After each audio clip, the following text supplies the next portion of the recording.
And we are live. Okay. Well, hello, everybody. I hope we entertain you tonight. We're coming to you live from the Phys Ed Summit, hosted by ESPEchat. My name is Frances Medallion, and I'll be your host or your moderator this evening.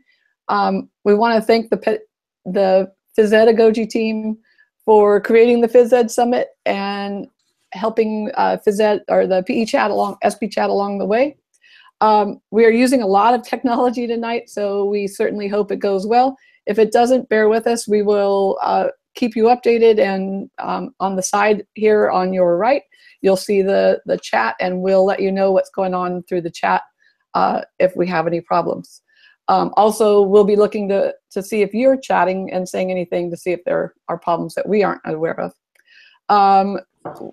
In the event that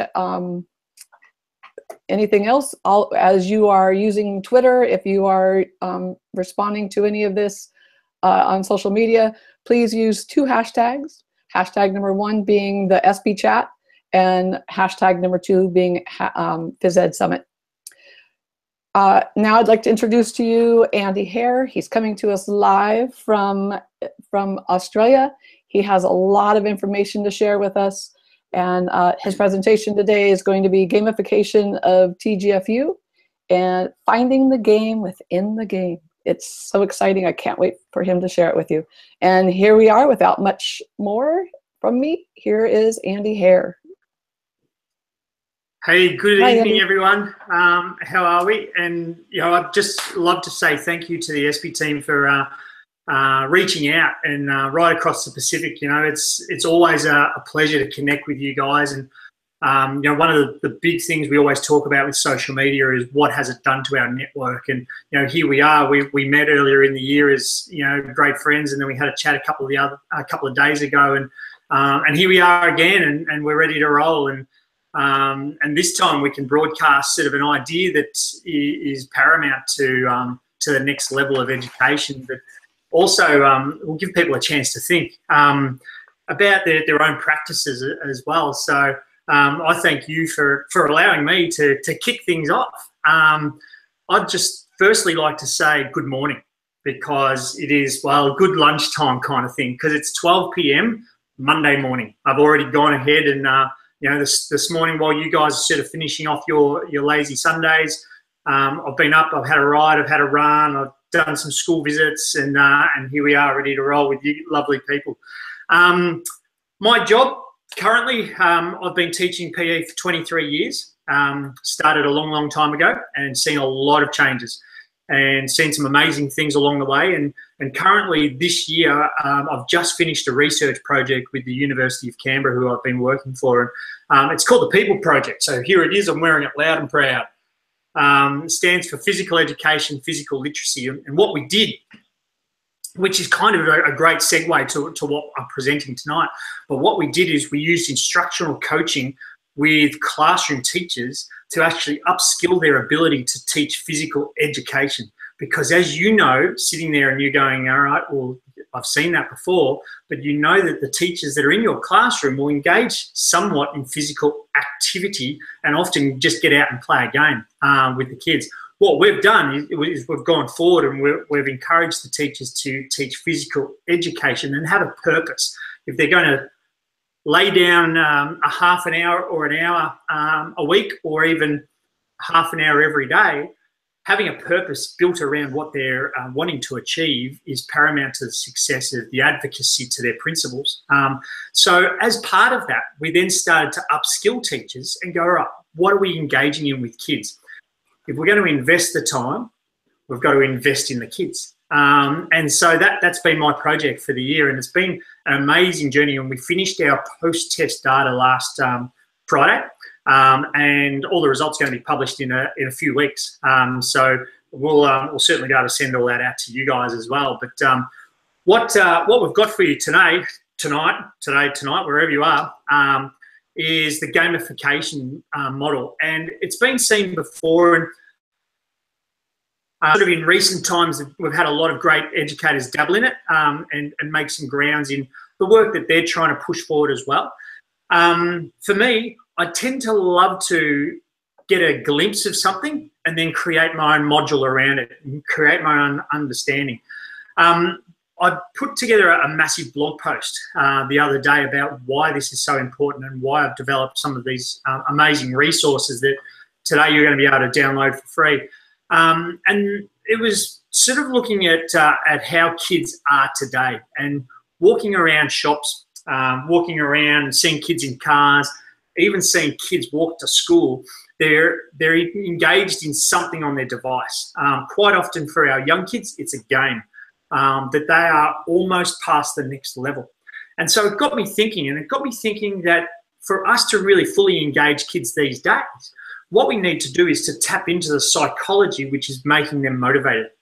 And so through a fair bit of research and through a fair bit of reading and a fair bit of watching, I've been able to develop a set of skills and a set of resources that has started to change the way I teach. You see, I'm like everyone else. I had a great fundamental motor skills program with elementary schools. I then had an awesome game sense program where we were moving kids left, right, and centre. We were into the invasion games, which was one of my favourite. The target games was my ultimate favourite TGFU unit. And I used Do Perfect as my provocation to really motivate kids to be able to challenge to hit a target, but all that success and failure as well. And so what I was looking at is when I started to analyse it and work this year, I really found that I was teaching at the two ends. I was setting kids up for success early on, and then I was providing a learning experience for kids at the top end. What I really looked at is that middle layer and that real growth layer where kids could trial and error and experiment themselves with failure and success, and really looking at that module. Analogies I always have, because and I always put in analogies tend to work towards food, because some of these foods I just love. But the vanilla slice, now who doesn't love a vanilla slice? All right, so the base layer of the vanilla slice, the pastry, is our foundation, and the stronger that sits together, then the better that the vanilla slice is going to look overall. So we look at the pastry level as our prep 1, 2, 3s, and everything that we can put into these kids in terms of skill development and opportunities to be exposed to different sports and different skills and different mediums to be able to improve their skills and find out really what makes them tick and what areas of improvement, the stronger the actual overall vanilla slice is going to be. And then we have the icing on top. So I don't know about you, Francis, but I love pink icing on the top of my vanilla slices. I'm not sure over in the States if they have that. And if they don't, sure. I'm going to have to wrap one up. A couple of years ago, I smuggled a bear claw home from Seattle, so I'm going to have to smuggle a vanilla slice over to you. Okay. The pink icing on top is outstanding. And what that is if we, again, we've put it in the context of elementary school. It's everything that we're doing that's going to make what we've done taste great, and sending the kids off to the next level into middle school, into high school. So we've really put the icing on the cake, haha, no pun intended, and sent them off to high school with everything we've wanted to do. What a lot of us are missing is we're missing that custard in the middle, that real rich, thick developmental layer of success and failure. And so my whole gamification idea is sort of represented around that. And what we've sort of got is we've got our base, which is our pastry, our icing on top, but we've really got to spend a lot of time with kids being able to experiment with the gamification idea, but also with their independent ideas as well, to really get moving and get them growing. So I call that my growth layer. A lot of what I'm going to talk about in a minute comes from a guy called Gabe Zigerman. Now, I found him on TED Talks, and my great mate Nathan Weaver, who I came to San Diego with, you might remember Nate, France.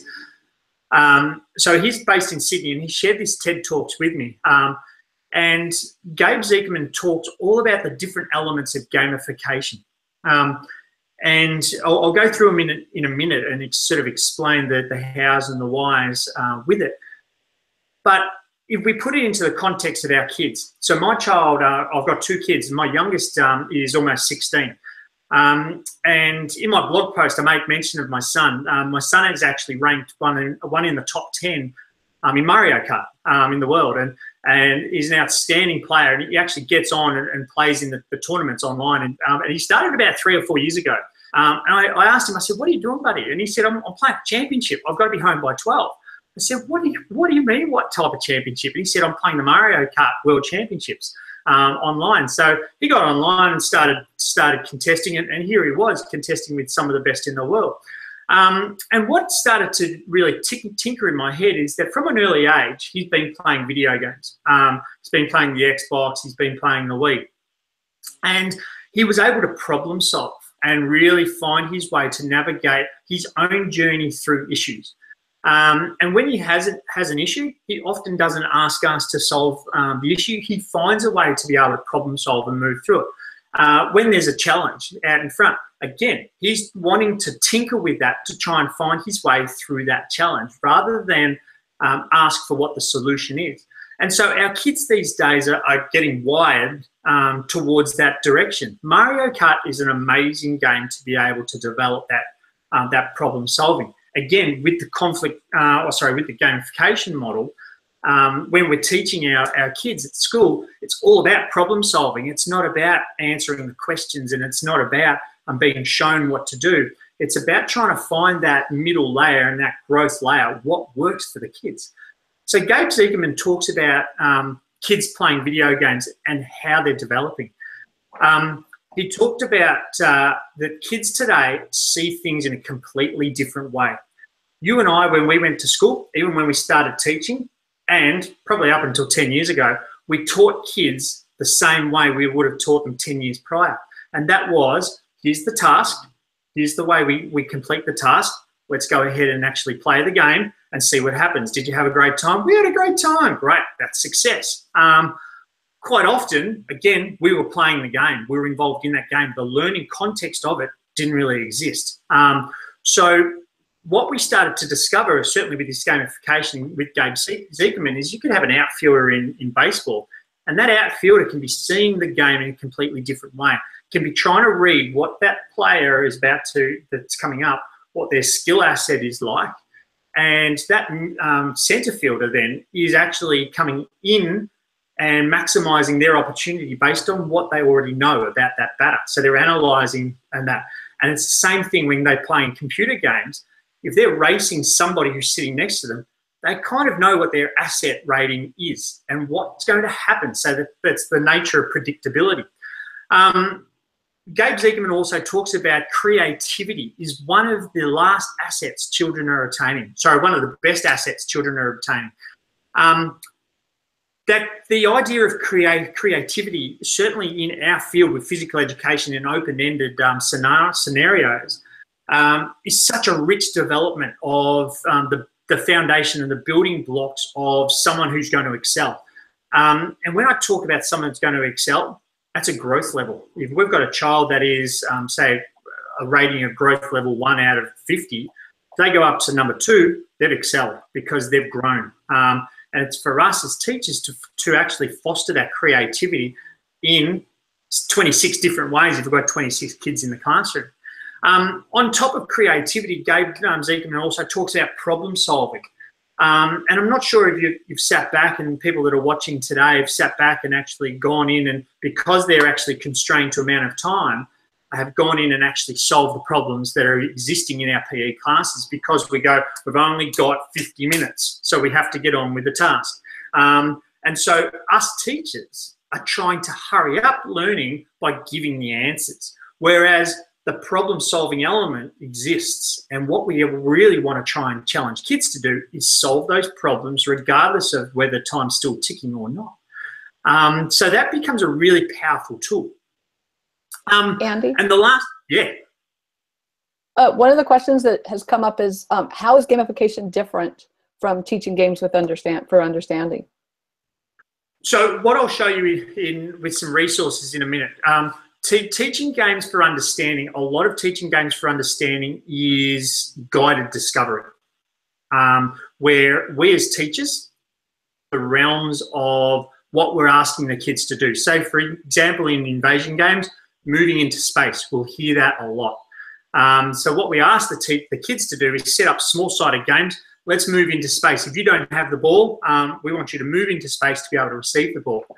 If you're on the defense side, we want you to close that space down. So we are creating the we're creating the framework in which the kids are practicing those skills. The gamification model, which I'll show you in a second, gives the kids largely a context in which they can decide what their skill development is requiring and what they're needing. As a teacher in an elementary school, it's largely that guided discovery, because we're setting up not that one parameter, but we might be able to set up 10. And what we're trying to do is set up a realm of unpredictability.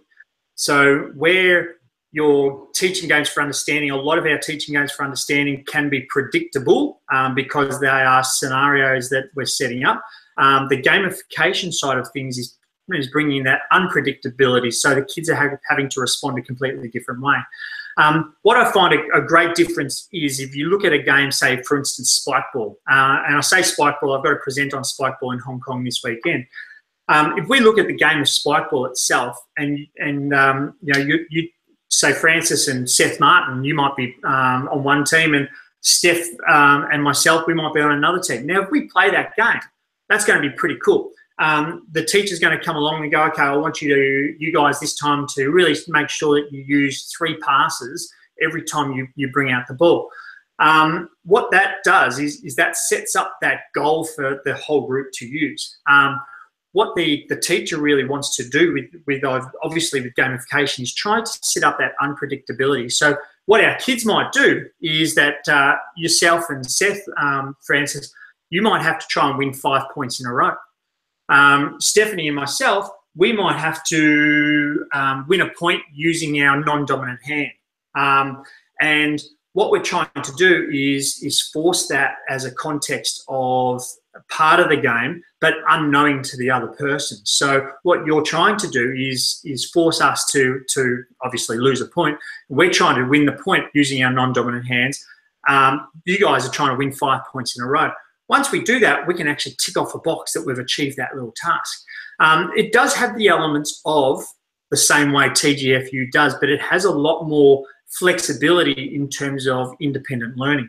That was one of the things that Gabe Zekerman's obviously moved forward with gamification, is that the kids have an opportunity with gamification to really push forward their individual nature with their growth model. And in our classrooms, a grade 5, 6, for instance, say, we might have kids that are working at level 2 or grade 2 level. We might have kids that are working at year 9 level because of the nature of what happens outside of school, so the skill practice. So we have to cater for that. Do we physically have time to do that in a session and then still teach quality PE? We don't. And this is where we obviously provide these as opportunities for motivation with the kids. Again, probably, I know it's a long answer for this one, probably defining the gamification as well, but the gamification puts a lot of work into kids' hands and a lot of emphasis onto that independent learning and that growth learning of individual kids, whereas the game sense obviously is learning intentions, again, set by the teacher or set by small little groups. Let me show you an example. While I'm talking away, I'm going to share my screen. So I'm actually going to, this is where our technology will succeed or it will fail. So we wanted it to work before in a certain way, but as we'll find out, it didn't work so well. Let me share my screen. So what I was hearing is that basically gamification gives us that opportunity for students to learn at an individual level, as you said, related to video games where you're going up your levels, whereas the TGFU is layering and more teacher guided. Yeah, spot on. And that's, I reckon, your key element right there.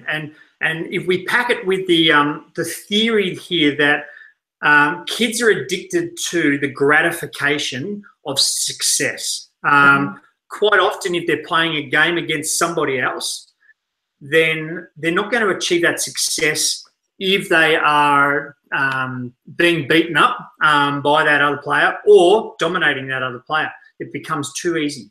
What gamification does is it builds the levels of autonomous. So a child can be super successful and not score a point in an entire game. They can walk away. A great example, again, I was in Darwin last week, and Darwin is the top capital city in Australia, and it's almost in Bali, which is, you know, in Indonesia. It's a long way away. So I was up there, and we had two girls that were engaged in small-sided cricket. So I was playing some cricket, which was Seth and Jorge's little terminology for kickball. And we're playing some cricket. I thought I'll throw it out there. I know these kids won't have done this. And these two girls were disengaged. They had their small little group going. The other two girls that they were in their group were actually really, really good. And you could just see they were year 8s. So year 8s tend to have a little bit of attitude as well. And once we changed the game and we actually brought the layers in with, I'm going to show you in a minute some Fidget stuff, that the kids then got more engaged because they knew that they only had to achieve what was on the sheet. So instantly they were engaged. They received instant gratification because they completed a task, and they knew the emphasis was away from actually winning a game, which was amazing. So let me show you this. So I've got this. Now I've got to put credit to Pete the Pirate, because he had the fidget spinner stuff on Twitter, and it was amazing, and I was so inspired by it. But I sat there for a while. I'm like, you know what, this is really cool. It's already out there. Let's just leave it out there. Until I woke up one night at about 2 a.m. and I've gone, oh my God, that is a fantastic idea. So I decided to try and really engage into that game sense, or gamification game sense sort of idea there with the fidget spinner striking technical selector mat, if we could call it. There's a long phrase, I don't know. But the gamification side of it. So on the actual game board, this would be my technical selector up here. So what this means is that everything in here has something to do with the way a child will perform the skill. Not so much the tactical side of things about where the child is going to play with the skill. It's about how they're going to perform with their own skill. So again, with fidget spinners, all I did, if I bring this up really close, you know, I bought a $1 fidget spinner. I actually coloured in the end in liquid paper just so it then had a pointer. And then I spun it on the mat. Now, my first initial problem was this, that I just discovered that the fidget spinners go forever and ever and ever. And this was great until you started counting minutes. And you thought, if the kids spin 10 minutes 10 times a session, then that's a hell of a lot of time they're going to be wasting waiting for this spinner to stop. So what I created here is a little sticky note that sits up on top of the mat. When I'm traveling, I can pack it down, but I just fold it up. And what it does, it then creates a little sort of gravity spin there where it will slow it down. Now, when it slows down, you can see, you know, there's 10 seconds. So it's really nice and quick.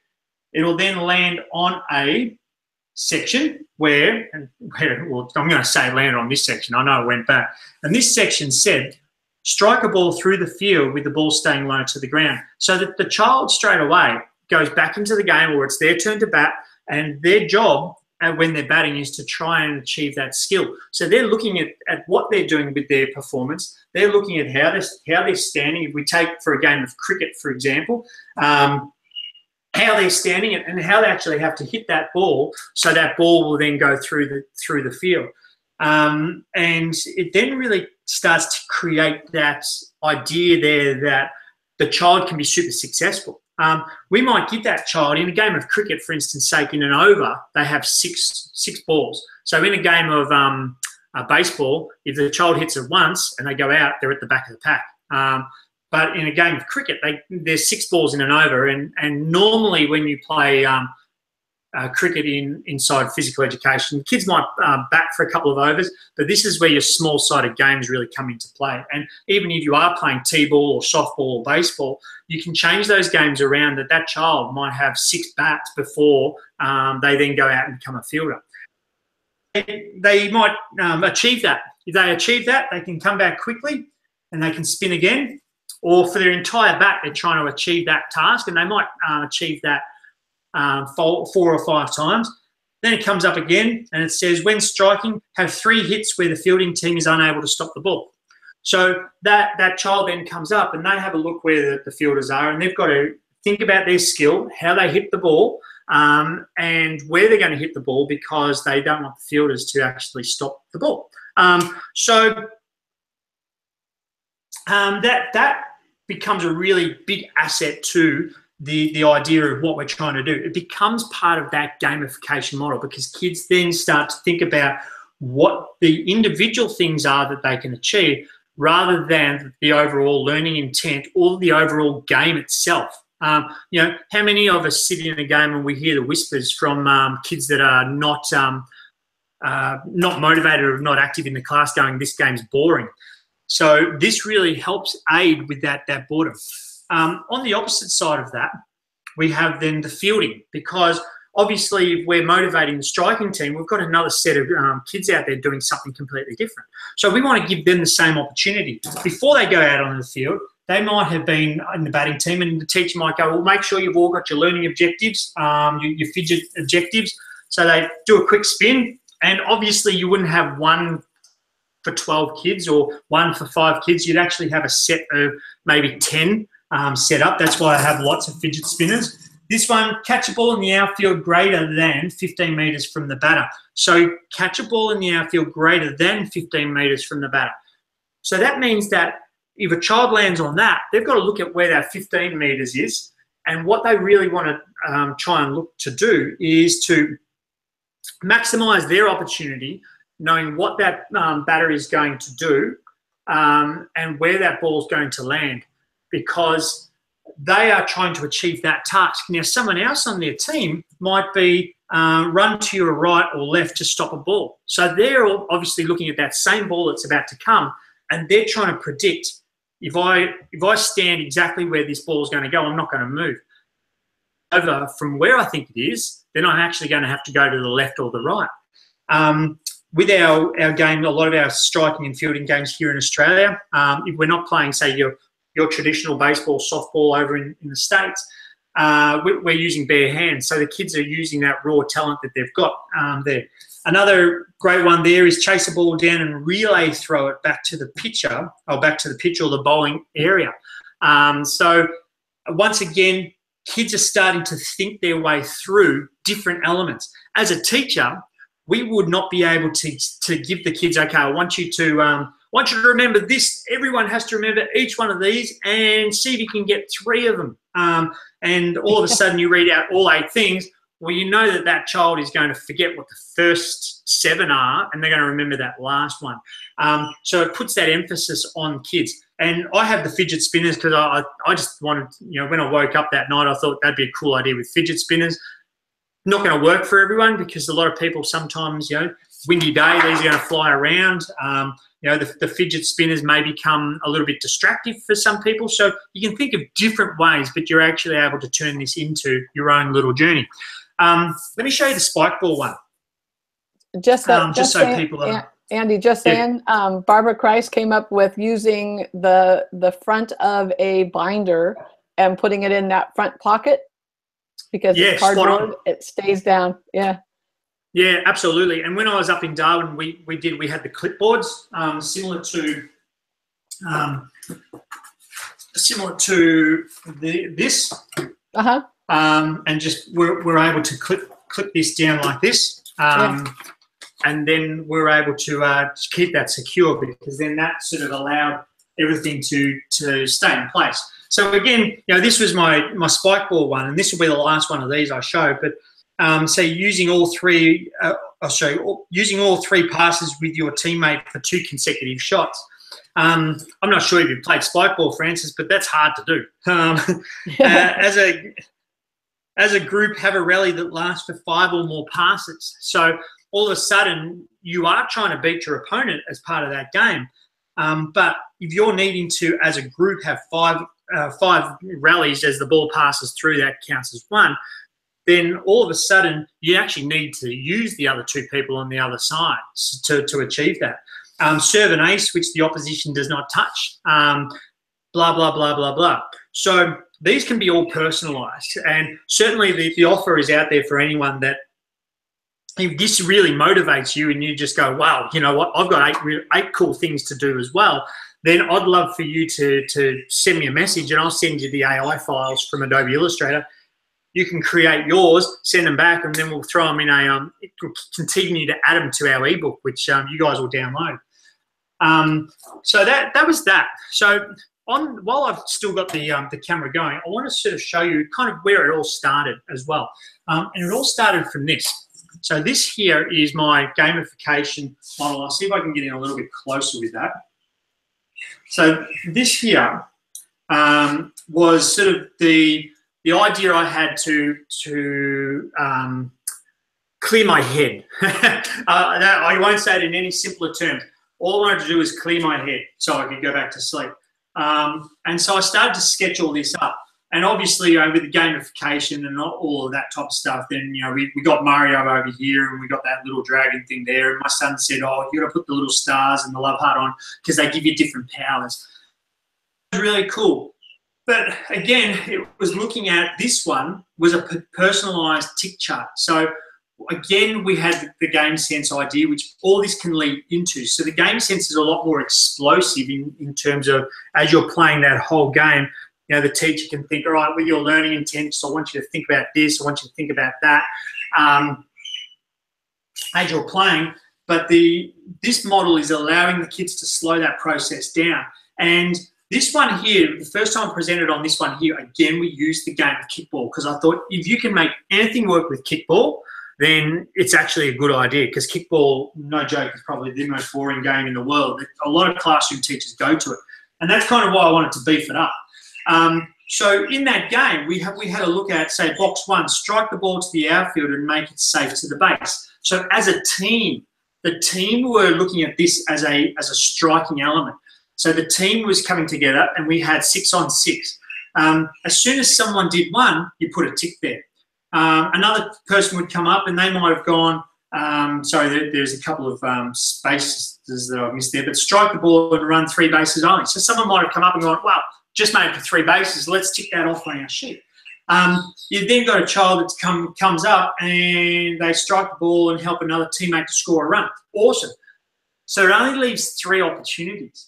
And what this does, it starts to narrow down what the kids do. So really, to start with, you've got lots of choice, but then it starts to narrow things down. So what happened, and this is what I love the most, Francis, is what happened was that to start with, everyone's just gone, everyone's trying to achieve everything, and at random, hey, you know what, I just scored a home run, so I can tick that off.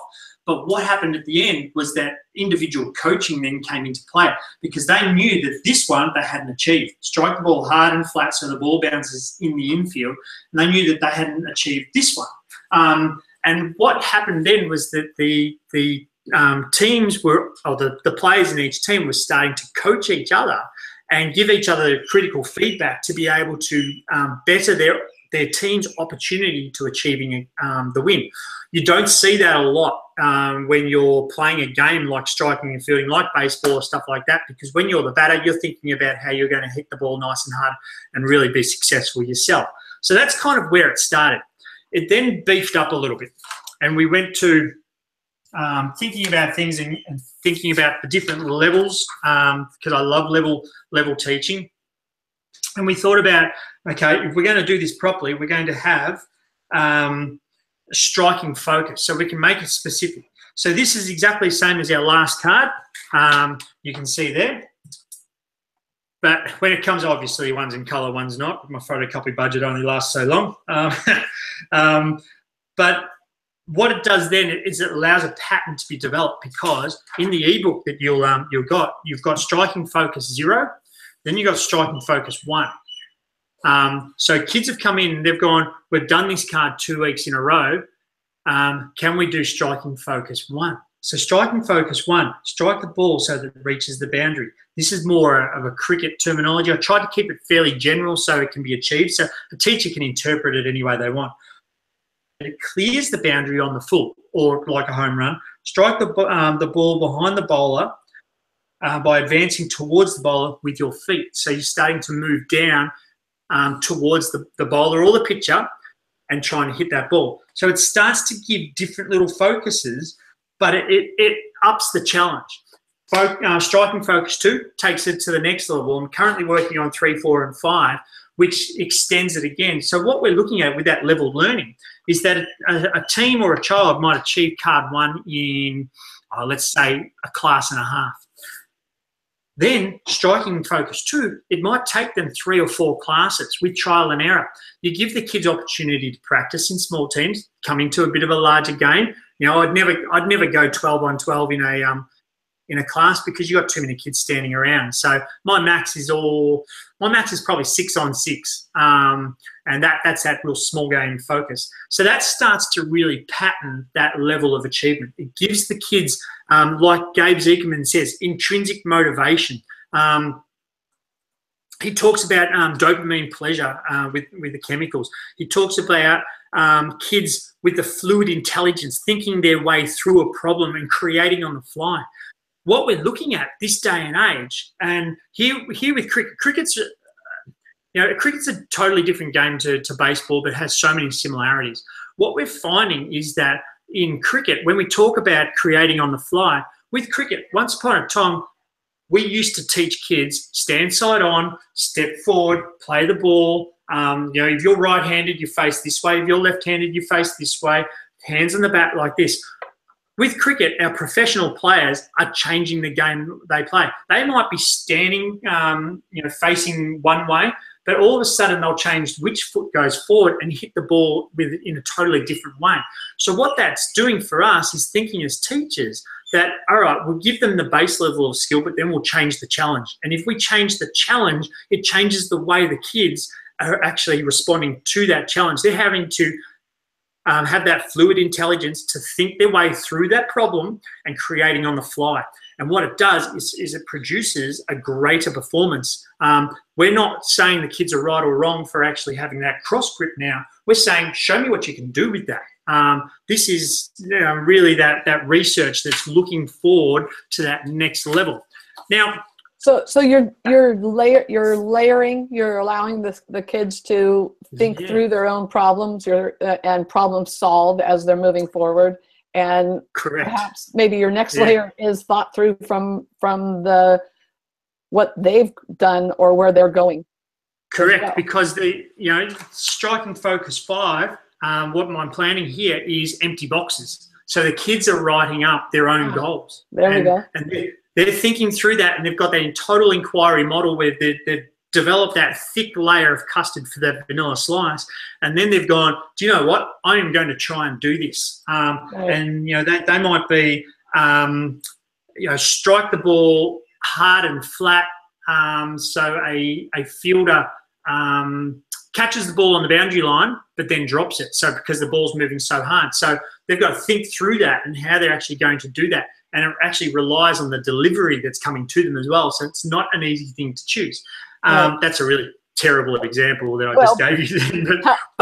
However, even what you're saying is that's as you said, with inquiry, we're looking now at, are we making mistakes, and what do we learn from those mistakes? And you want to try that? Let's try it. And they do it. They say, oh, okay, that's not a good example. Okay, let's try something else. Yeah, and Ian Robinson was a researcher. I'm not 100% sure which country he's from, but he refers to what's called the winner effect. And his big sort of statement there is, or a big quote is, the more you succeed, the more you want to achieve. So what we're looking at with kids is that once they finish one cart, they're wanting to go to the next card. And that's our gamification model. That's that success layer that the kids are winning on iPads. They're playing on iPads all the time, and they're trying to beat that next level. In my blog post, I talk about gamification, and mum and dad don't know, but the amount of screens and game controllers that I wrecked because I was so pissed off that I didn't beat that level, and it was going to take me another few hours to start all over again and go again. And I'd lose the plot because I was that far into it.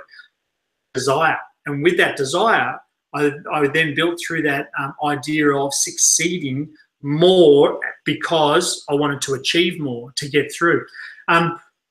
What I've got here, and this is kind of my last little show and tell with the resources, because I didn't want to forget about our young kids. I spoke then about our skill orientation, and we talk about our fundamental motor skills. I'm not saying don't teach fundamental motor skills. I'm saying there's a point that will come in your fundamental motor skills teaching that the challenge needs to be changed rather than the skill be changed. So this became a summary sheet for kids. So we've done some really explicit teaching, explicit throwing, a lot of game sense throwing. Shane Pill, a great mate of mine, he talks about how your theme-based approach right through the school. So if you're doing target throwing with the older kids, then you're doing throwing and catching with the little kids, with bouncing, everything that sort of comes into actually hitting a target, receiving from a target. So bring that eye into play. So with our summary sheet here, what we can do is start giving this to kids each week. We would laminate it, we would give them a whiteboard marker, and on this side here, this is for the kids to then go around and set their own challenge up. And you would have all this equipment out somewhere, and you'd say, okay, I want you to go and set up your blocks and now throw the blocks down. If you do, give yourself a tick. I want you to set up 3 balls and see if you can knock those balls down. Give yourself 3 ticks. So give yourself a tick. Hit the target, give yourself a tick. Knock over a box, give yourself a tick. Not once there do I say to the kids, it has to be 20 metres away. You have to throw with your dominant hand. You need to throw a tennis ball and not a beach ball or anything like that. It's all about the kids going, okay, I want to throw this today. I want to be this close. This is my comfortable range. Actually, I want to challenge myself. I want to go back further. And they just put a little mark down there. I hit 3 or 4. Now, we know ourselves that, give this to your kindergarten kids, your grade 1s, your grade 2s, that the first few weeks of doing it, everyone's going to hit the target. You're going to come up and they're going to go, I hit 4 targets. And you're going to go fist bump, fist bump, fist bump, fist bump. And that's cool. But as you get into it, you start talking about that level of success and failure. And you go, I want you to be a bit more honest. If you didn't do it, don't stress, because this creates a conversation. At the end, when the kids hand these placemats in, you're able to have a quick conversation with them. How'd you go? Yeah, you had a bit of trouble doing this. Why'd you have trouble doing that? Because, I was a little bit far away. Well, next week, I want you to be a bit closer. See if you can go a bit closer. So it was pretty cool. Now, I always ask the kids to work with a partner, because on this side, so again, once we use it for a few weeks, the kids get to understand it. And I don't want them to tick through every one, but it's this peer feedback. So they might say, okay, I want today for you to check that I'm standing side on. So if I stand side on for all of these, you give me a tick here. Or, my throwing arm is back. Or I actually step towards the target when I throw. So that becomes a conversation between this child and their partner. Again, for me, the kids are just doing that self-reflection. They're doing that collaboration. I take a photo of it, I upload it to iDocument, and then I've got some evidence for the next coming weeks. So this is really, really powerful with the young ones, and this sets them up to actually being able to work here. Right. And this sets them up to then being able to work here, right, in that real independence. And it starts to really be super powerful. Let me just show you 2 resources. So these 2 are brilliant guys, and both Aussies. So Shane Pill, he's the president of ACHPA, which is your equivalent to Shape. So he's president of the National ACHPA. He's a university lecturer, and he's a great guy. And Ray Breed, Michael Spittle. I haven't met Michael, but I've met Ray. And this Developing Game Sense Through Tactical Learning is a brilliant book to be able to get ideas from to start with. Some people will teach from the book, but others will get ideas from the book and actually be able to extend them as well. So there's some really, really cool resources with all that. Now, just before we came on air, I was showing a video, and I wasn't showing a video. I was in my front yard, So what I was looking at, you'll see my dog come out in a minute too, but what I guess the purpose of this was, I wanted to do it live, but I couldn't get the audio to work out there for everyone. But I wanted to show you, I guess, that idea and explain through like a simple game. So, for instance, using the gamification model, I've already set up that on the right-hand side there, you know, we might count the blocks: 10 points, 20 points, 30 points, 40 points, 50 points. So you might say, okay, today you need to, your physical education currency is 150 points. So what I want you to do is I want you to work out how you're going to knock those blocks down. And actually 150 is the whole lot. So let's say 100 points. So you got to knock a 100 point value down before you can go for the big one. So the kids all of a sudden go, right, well, if the right-hand block was a little bit closer, which I should have set that up, that might have been 10 points. And we would have baited them into going, it's really close. You can hit that 10 points 10 times in a row to get you 100 points. That's fine before you can go to the big one. Or the left-hand side one's 50. So all of a sudden, all you have to do is hit that twice, and then you can go for the big one. So it then levels the idea. But you're saying to the kids, all I want you to do is I have 100 points of currency. You show me how you're actually going to get there with this. So let me show you what this game's called Cup, C-U-B-B. Oh, there we are. It does work. The dog's not a target. The dog's not worth anything.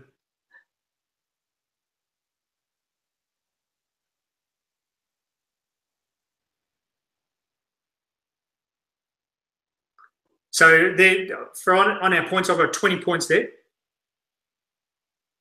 It's actually got me. You can hear my voice from what we were talking about before. And I hope I didn't swear. So I'm not actually that good. So I've got 20 points of currency here. Let's say I've got 100 points. So then we get a chance to knock down the large one. See, the dog's absolutely fascinated by it. So it allows us to set up that challenge, and I'll turn that off now, but it allows us to set that challenge up so the kids take charge. It gives the kids an opportunity to change the boundaries around. So if we gave them the 5 blocks and we just said, okay, 100 points, each one's got to be worth a different value. You set them up around this parameter, then the kids can actually start to set them up. Some will set it up so that 50 points are right in front of them. They'll be done in 2 shots. But what that does, it sparks a level. And it goes, right, that's level 1. Well done. Now I want you to move that 50 back a bit further and bring in something else for level 2. So it starts to, again, that fluid intelligence that Gabe Ziegelman talks about, think our way through a problem, creating on the fly. We give the kids another problem. We say, I want you to make that 50 harder. No, I don't want you to hit that 50 in the first shot. Make it harder. So the kids go out and they might put it out another 5 minutes. They hit it again. And then instantly inside their head, they'll go, I actually failed with that because I hit it in my first shot. So they'll move it out further, and they didn't hit it in their first shot this time. They might have hit it in their 3rd shot. So all of a sudden, success gratification. Right. Andy's not anywhere around, but they know that I'm patting them on the back because they've actually achieved that target. It's such a powerful motivation, that whole idea moving forward, and that intrinsic motivation with the pleasure chemical that's coming into their body is that they succeeded. They know that what they've done is they've done what we've had a conversation about, and it's leveled them up. They're thinking like a gamer because they've got a problem right in front of them. What I guess down the track, what we're going to find is that kids are going to be looking at real life sports situations just like a game, just like they are Mario Kart or Donkey Kong coming down, jumping barrels. They're going to see that coming through the field. There was a really cool, on one of the videos I uploaded, there's a really cool video about a child who, actually it was Gabe Ziegelman's one, a child who was on the freeway with his grandma and another child in the back, his brother in the back, and grandma had a heart attack at 100 kilometers per hour. Oh my. And yeah, but this kid had played Mario Kart all his life, and what he did, he grabbed the steering wheel and was able to weave in and out of oncoming traffic because the car had driven onto the wrong side of the road, weave in and out of oncoming traffic, and then safely park the car on the side of the road. And the police officers asked him, well, how did you manage to do that successfully? He said, I played Mario Kart all my life. This kid was 10 years old. So, you know, it just goes to show that kids this day and age are actually seeing things a completely different way than us. And as us as adults, it actually is quite hard to internalize how they're seeing what we're presenting. So as a PE teacher, you know, we're looking at the gamification in phys ed. We're looking at that social problem solving. We're looking at that social creating. We're looking at that social designing, and that we're looking at that whole knowledge there, that knowledge bank of kids being able to really take charge, not do what we do or do what we say, but actually interpret what the task is and achieve it their way, because that's where the success really lies. In terms of what we're doing is we're adding value to their life, whatever they're trying to do. As much as we are so frustrated sometimes that this is our task for the week and we have to tick this off because this is going to make me feel good, it's not about us whatsoever. We are just putting a platform out there for the kids to be able to succeed in. And 500 kids can come into our class in and out during that week and can actually be successful in their own individual way. And we're actually changing the lives and the future of them because it's an open-ended problem that they're trying to solve.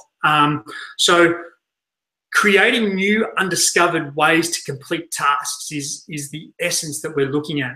And again, that's where we sort of differ away a little bit from the Game Sense module, right? Because the Game Sense module talks about you know, moving through certain games in certain ways to be able to develop an appreciation of being successful in that game.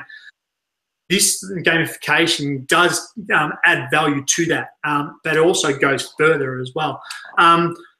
We look at you know, constraints or creativity without constraints, constraints versus challenges, problems versus outcomes, changing the variables to improve. If we've got a gun kid that can catch a baseball that's that big, we give them a baseball that's that big to try and catch. If we've got a gun kid that can, or if we've got a child that is having trouble hitting a ball that big, you give them a ball that big to hit. We often play, when we play cricket down here, our cricket bats are, let me see, our cricket bats are probably, if you take an A4 piece of paper and fold it in half, the cricket bats are that wide. So what we often find is our young ones will find that difficult to start with. So we give them a tennis racket. So your tennis racket's then this wide, and you can see that difference. All of a sudden, they are being successful because they can hit the same ball, but they're using a different variable to hit it with and achieve that same task. So again, it's giving the kids the platform and the equipment to be able to be successful themselves. And one of the huge ones, I guess my last two big points, and echoing from Gabe Zeekman as well, is learning through failure develops perseverance and grit. Andy Vasily and I talked about this all the time, is teaching units around kids failing and providing opportunities for kids to fail. And we taught with Lynn Burrows helped me design a skateboard unit at my school many years ago. And it was all built around that idea of failure, because kids at my school knew nothing about skateboarding. But what we developed there is we developed a sense of confidence through failure. And over time, the failures became less and the confidence grew, which then enriched the lives of the kids. And the reason I did that was because the suburb I was in built a brand new skate park. And I recognised straight away that if I didn't teach that failure to start with, then I was going to have a lot of busted arms coming to school. Yeah. So I wanted to really develop that physical literacy where I gave the kids confidence in skill to be able to take their learning out to a park so it can enrich their lives in some form later on. So they had the confidence and the competence to be able to do that sport and not be left to the side, not sort of go, oh, I actually don't want to because I don't know how to. And sort of the biggest one and the last one was speed and pressure. Again, today, kids are responding really, really quickly to everything. If you've ever seen, and I followed them the other day, I was running down the river not far from my house, and I'm following these two girls, and they both had headphones in, and they both were fully engaged into conversation. If I've got headphones in, I can't concentrate on anything else. I'm listening to music. But these girls were able to multitask, and I guarantee that if a text came on their phone, they would be talking, listening, and texting at the same time. So the speed at which kids are processing these days is at astronomical rates. As educators, we try and make that slow down, but what we're actually wanting them to do is develop those skills, which is going to, again, enrich their lives, connect with literacy and numeracy skills so they get into careers which actually are advantageous for what their characters are. And pressure, we're creating fast decisions which lead to quicker outcomes. So for us, again, practicing one skill, strike the ball to help another teammate score a run. If we just focus on that one skill for a whole lesson, we're actually wasting a hell of a lot of time. Right. So there's a lot in that. I looked at the clock before when it said 12:16, and I thought, whew, I've still got another 45 minutes to go, but I don't think I've taken a breath. The gamification model, I guess this is probably my biggest last point, is that be as creative as you can, that there are no limitations, and there is also your interpretation of it. And, it is set up as what your community wants. And, we often look at resources that are on the line and activities that are on the line, and we go, oh, I must have, that's cool, I want to do, they're awesome, I've got to have that. But then when you filter it out into your community of PE, you realise it doesn't fit. Right. So, for something that is set up with, the gamification of striking that's all around baseball and t-ball and softball, for my school community, doesn't fit because it's not a sport that we actually foster.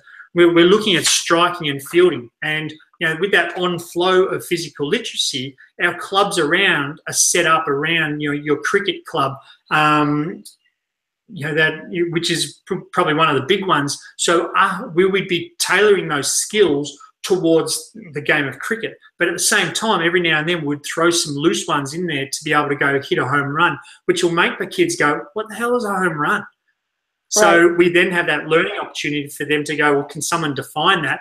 I can define that. Let me show you. And you've got 2 or 3 kids there trying to hit a home run. And they go, oh, it's just like a 6 in cricket. And so they make that connection, which grows the kids. So that's pretty much it with all of that. I could ask you to choose a card, any card, and do some magic tricks, but I think I'm out of time. We've had quite a bit of people watching, and we've had a lot of people commenting and saying that that they're getting excited and thrilled to see what you've been showing.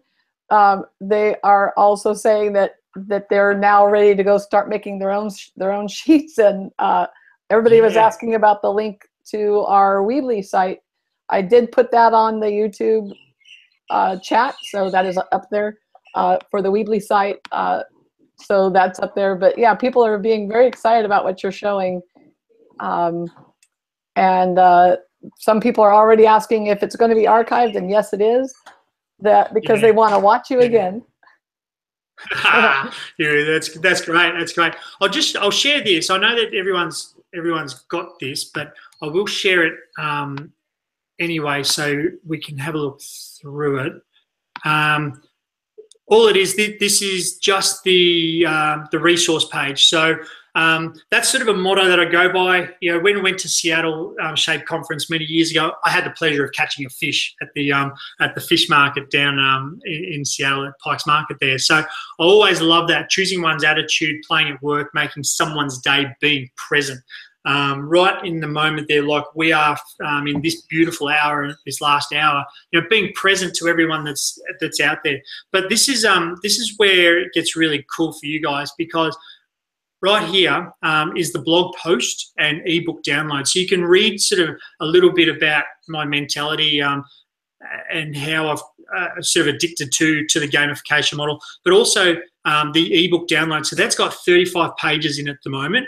By the end of January, that will have probably 100 to 120 different pages right through different modules. The game we played outside Cub, that was a target game. There's only one target sheet in there at the moment, but I'm hoping to build a lot more in the next few weeks as we finish school in 5 weeks. So we're done for the school year. The middle column there is the TED Talks. So the Gabe Ziekerman one is the one that I've talked about a lot. But Tom Chatfield and Seth, all those three are really cool. Just if you wanted to know where I was from, you can see that on Google Maps.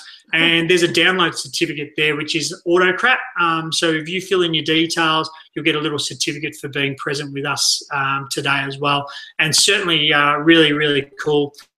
Get in touch with me. So Twitter, Facebook, exactly the same. And my Weebly site there. PE posters has been my little passion for the last few months. So I haven't really done much else on my website except PE posters and just create, because if it's out of here, then it's actually can allow me to sleep.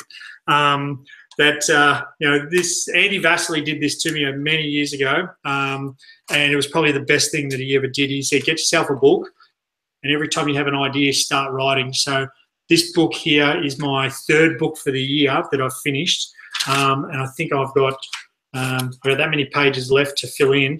But all of that is there. For us as PE teachers, we think fast. We see it, and all of a sudden, if we don't write it down, it's gone, and we've got to be on top of that. So by all means, get in touch. And I'm here. I'm now part Californian because I'm with you guys. And as I said earlier, we're hoping to connect again next year at one of the conferences. If you're going to Shape Nashville, check me out and find me there, because I'm going to Shape Nashville, and hopefully get back with you guys in June as well. So I'd love to say thank you for having me today. It's been great. Yeah, it's 1 p.m. here. We're only halfway through our Monday. Yeah, it's been great. You have my head swimming and spinning with thoughts and ideas to empower our kids and help them be successful. Yeah, no worries, and that's what we're all here for. It's it's enriching the lives of others, and I'm a bit of a numbers man, and if 10 people watch this and they all take 500 kids each, there's 5,000 kids that are going to receive something better in their PE programs next week. If 100 people watch it, well, you can just multiply it by a lot more. Yeah.